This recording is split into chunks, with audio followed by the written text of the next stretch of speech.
എല്ലാവർക്കും പുതിയൊരു വീഡിയോയിലേക്ക് സ്വാഗതം. ഞാനിന്നിവിടെ തയ്യാറാക്കാൻ പോകുന്നത് വെണ്ടയ്ക്ക മെഴുക്കുവരട്ടിയാണ്. അതിന് ഞാൻ ഒരു 250 ഗ്രാം വെണ്ടയ്ക്ക എടുത്ത് ചെറുതായിട്ട് അരിഞ്ഞ് ചെറിയ ഈ വലുപ്പത്തിൽ അരിഞ്ഞ് വെച്ചിട്ടുണ്ട്. പിന്നെ ഒരു സവാള അരിഞ്ഞ് വെച്ചിട്ടുണ്ട്. കുറച്ച് മഞ്ഞൾപ്പൊടി, കുറച്ച് മുളക് പൊടി, 2 പച്ചമുളക് കീറിയത്, കുറച്ച് ഉപ്പ്, കുറച്ച് വെളിച്ചെണ്ണ, പിന്നെ കുറച്ച് തേങ്ങാക്കൊത്ത് ചെറുതായിട്ട് അരിഞ്ഞ് വെച്ചിട്ടുണ്ട്. നമുക്ക് വെണ്ടയ്ക്ക മെഴുക്കുവരട്ടി എങ്ങനെ ഉണ്ടാക്കുന്നതെന്ന് നോക്കാം. ഒരു പാൻ അടുപ്പത്ത് വെച്ച് ചൂടായിട്ടുണ്ട്. എന്നിട്ട് നമുക്ക് വെളിച്ചെണ്ണ ഒഴിച്ചു കൊടുക്കാം.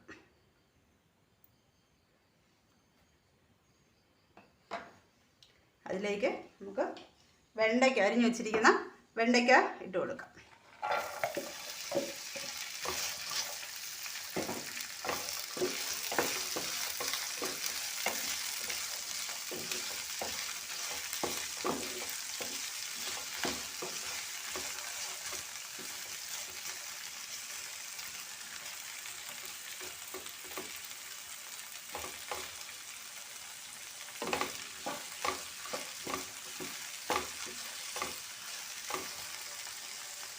സവാള ഇട്ട് കൊടുക്കാം.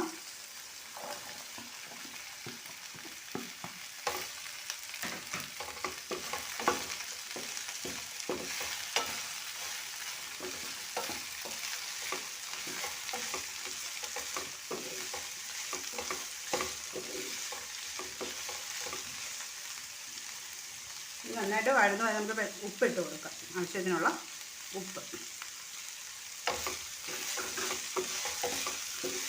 വെണ്ടയ്ക്ക മെഴുക്കുവരട്ടി അടച്ച് വെച്ച് വേവിക്കരുത്.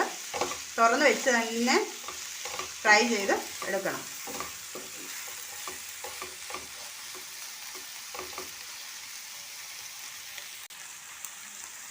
നമുക്ക് അരിഞ്ഞു വെച്ചിരിക്കുന്ന ചെറുതായിട്ട് അരിഞ്ഞു വെച്ചിരിക്കുന്ന തേങ്ങാക്കൊത്ത് ഇട്ട് കൊടുക്കാം.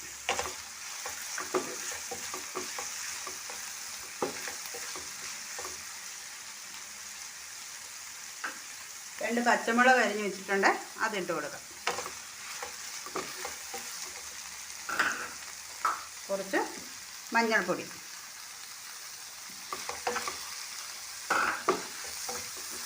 നന്നായിട്ട് ഇളക്കി കൊടുക്കാം. എണ്ണയ്ക്കകത്ത് കിടന്ന് നന്നായിട്ട് മൂക്കണം.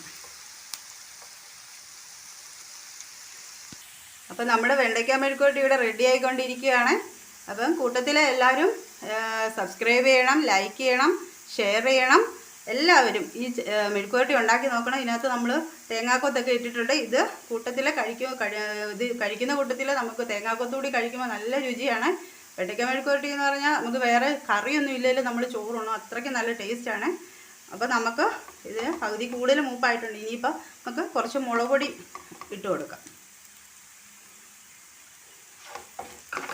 നന്നായിട്ട് ഇളക്കി മൂപ്പിക്കണം.